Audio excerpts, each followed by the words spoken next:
to whether or not an interval is major, minor, augmented, diminished, or perfect. Your quantity for intervals is not going to change. So for example, from C to E is still a third no matter what. But it might be a major third, it might be a minor third. It all depends on the number of half steps from your bottom note to your top note. So let's start with our interval of a second. The number of half steps between C and D are 2. C to C sharp is 1, and then C sharp to D is 2. When you have an interval that is 2 half steps apart, that's going to be a major second. So we'll write an M in front of our 2, and that's how you'll write that interval. So we have 2 half steps.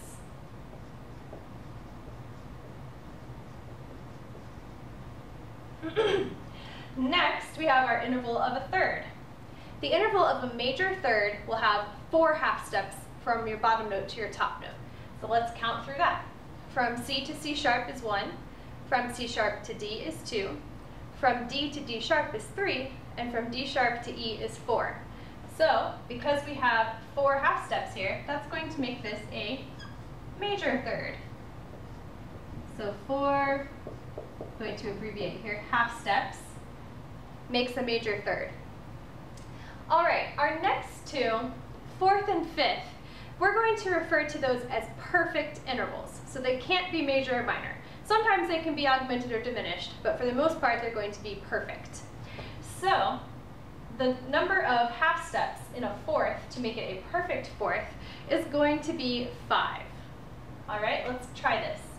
From C to C sharp is 1, from C sharp to D is 2, from D sharp to E is, from D to D sharp is 3, excuse me, from D sharp to E is 4, and from E to F is 5. So we have our 5 half steps here, and that's going to make this a perfect fourth. 5 half steps. To have a perfect fifth, you'll have to have 7 half steps.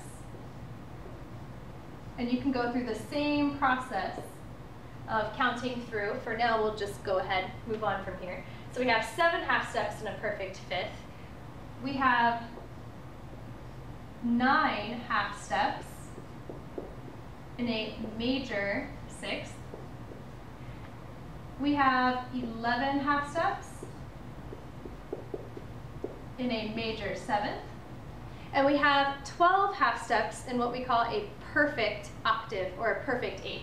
So that's another one of those perfect intervals that can't be major or minor. 12. All right, so that's something that you'll want to memorize, the number of half steps between all of your major and perfect intervals.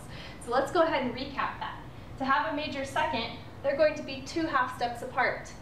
To have a major third, they're going to be 4 half steps. A perfect fourth will be 5 half steps. A perfect fifth will be 7.